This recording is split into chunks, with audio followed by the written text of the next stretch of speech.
নমস্কার, আমি মৌজ এম্পায়ারে তোমাদের ওয়েলকাম। তো আজকে চলে এসেছি তোমাদের সাথে শেয়ার করতে একটা অসাধারণ ডিনার রেসিপি। আমরা কিন্তু কম বেশি রেস্টুরেন্টে গেলে সবাই এই জিনিসটা অর্ডার করে খেয়েই থাকি, তো কেননা বাড়িতেই বানিয়ে ফেলা যাক। তো চলো দেখে নিই আমি কি করছি।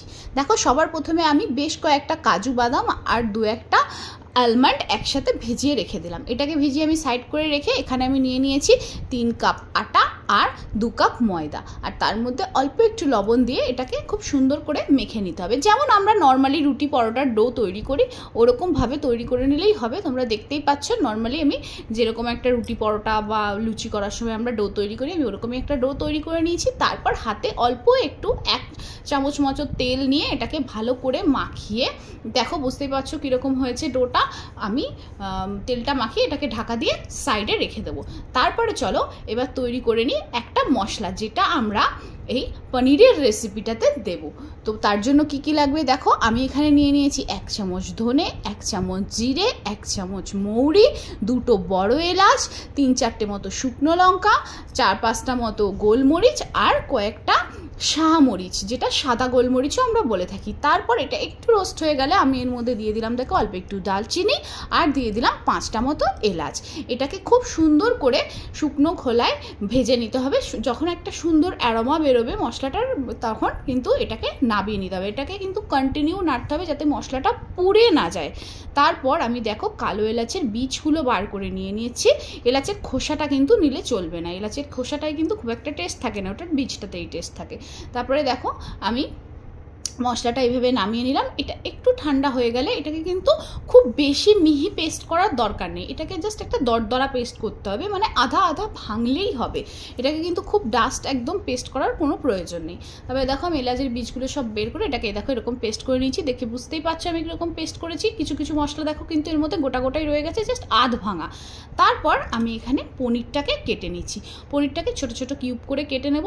তোমরা যেরকম পছন্দ করো সেরকমভাবেই পনিরটা কেটে নিতে পারো, কোনো অসুবিধা নেই। আমি এরকম ছোট ছোট কিউব করে কেটে নিয়েছি। তারপর কড়াইতে দিয়ে দিলাম অল্প একটু সাদা তেল। সাদা তেলে পনিরগুলো একটু লাল লাল করে ফ্রাই করে নিতে হবে। অনেকে তো আমরা কাঁচা পনিরও খাই, বাট এটাতে একটু ফ্রাই করে দিলে ভালো হয়। নাহলে কি হয়, কাঁচা পনির অনেক সময় গ্রেভির মধ্যে ভেঙে গিয়ে গ্রেভিটাকে খুব একটা ঘন করে দেয়। তো আমরা কিন্তু সেরকম গ্রেভি একদমই চাই না।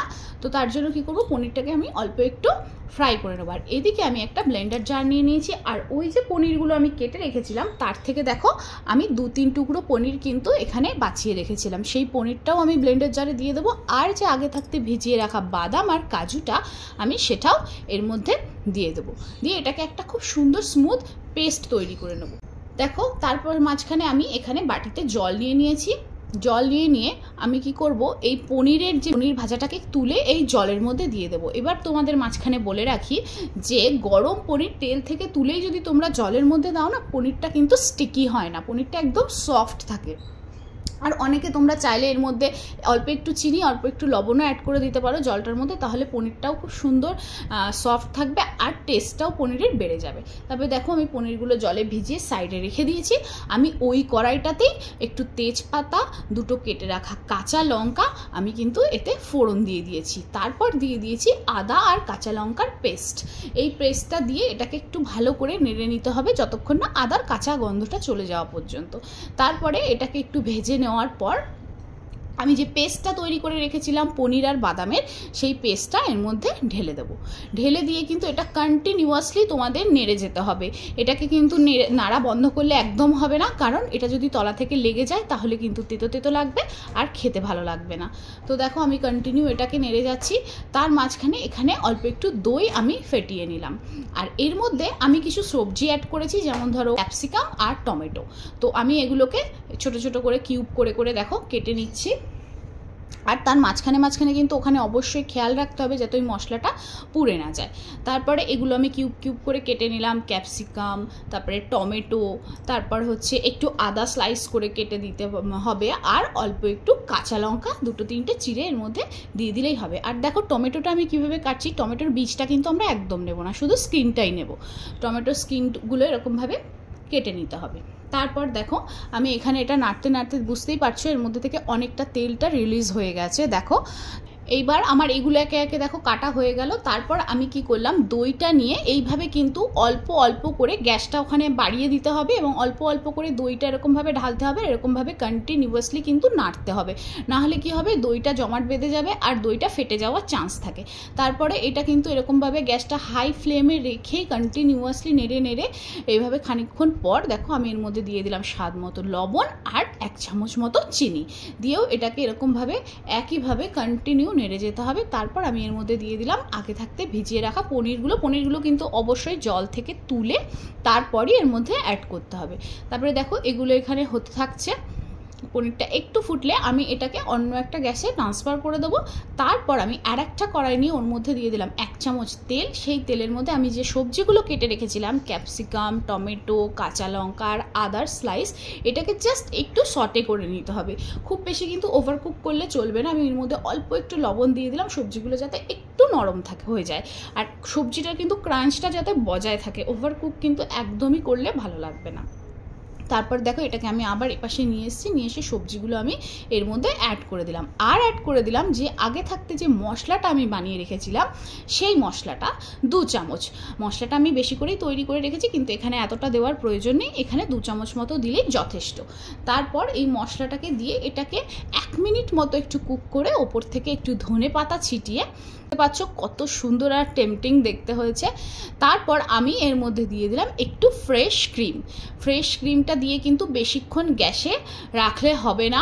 ফ্রেশ ক্রিমটা দিয়ে জাস্ট একটু নেড়েই এটাকে নামিয়ে নেবে, আর একদম রেডি পনির মাখানি। আর এর সাথে সার্ভ করব খুবই টেস্টি আর ক্রাঞ্চি লাচ্ছা পরাঠা। তো চলো লাচ্ছা পরাঠাটা কীভাবে বানাবো আমরা দেখে নিই। দেখো আমি ছোট ছোট করে রুটির মতো লেচি কেটে নিয়েছি, নিয়ে এটাকে এরকম বড় করে একটু বেলে নিয়ে ওপর থেকে আমি অল্প একটু তেল এইভাবে মাখিয়ে নিলাম। তারপর ওপর থেকে আমি অল্প একটু ময়দা ছিটিয়ে দিয়েছি। এটা কিন্তু সম্পূর্ণ ময়দা নয়, আটা ময়দা আমি মিক্স করে করেছি। তো তোমাদের তো সেটা প্রথমেই দেখিয়েছি। এবার দেখো আমি এটাকে এরকম ছোট ছোট করে স্লাইস করে এরকমভাবে কেটে নিয়েছি। কেটে নিয়ে এরকম আস্তে করে হাতের সাহায্যে, খুব বেশি কিন্তু এটাকে চাপলে হবে না, তাহলে কিন্তু পরে লেয়ারগুলো খুলবে না। আস্তে আস্তে হাতের সাহায্যে এটাকে এরকমভাবে টেনে লম্বা করে এরকম গোল করে মুড়িয়ে নিতে হবে।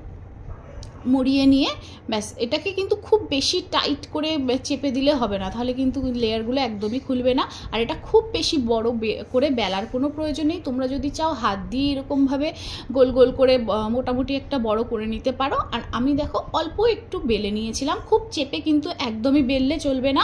এটাকে একদম নর্মালভাবে হালকা হাতে এইরকম একটা লুচির মতো, কি লুচির থেকে একটু বড় সাইজে বেলে নিতে হবে।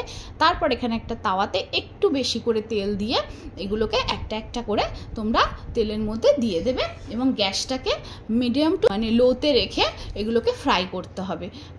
আমি দুটো ফ্রাই করছি একসাথে, তোমরা চাইলে একটা করেও করতে পারো, কোনো অসুবিধা নেই।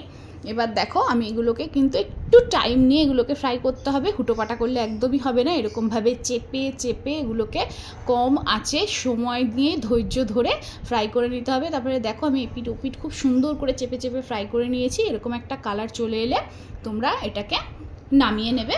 তোমরা দেখতেই পাচ্ছ আমি কীভাবে ফ্রাই করেছি। এখন থেকেই দেখো লেয়ারগুলো কীরকম খুলতে শুরু করেছে। এটা খেতে কিন্তু অসাধারণ হয়, মানে দোকান বাজারে যেটা পাওয়া যায় তার থেকেও সুন্দর। এবার দেখো আমি নামিয়ে নিয়েছি। নামিয়ে নেওয়ার পরে এইভাবে জাস্ট হাত দিয়ে এরকমভাবে ভেঙে নিতে হবে। দেখো কত সুন্দর লেয়ারগুলো খুলেছে। তোমরা চাইলে কিন্তু এটা শুধু আটারও করতে পারো, কিন্তু আটাতে লেয়ারটা একটু কম খোলে, এটাতে একটু বেশি খুলবে। আটা ময়দা একসাথে মিলিয়ে করলে তোমরা রেসিপিটা বাড়িতে একবার অবশ্যই ট্রাই করো। যে কোনো অনুষ্ঠানে, অকেশনে বা বাড়িতে গেস্ট আসলে কিন্তু তোমরা এটা একবার ট্রাই করে দেখতেই পারো। আর আমার ভিডিওটা কেমন লাগলো আমাকে অবশ্যই জানাবে। ভালো লাগলে একটা লাইক, কমেন্ট, শেয়ার আর আমার চ্যানেলটাকে সাবস্ক্রাইব করে দিও। ততক্ষণ সবাই ভালো থেকো। আজ তাহলে আসি।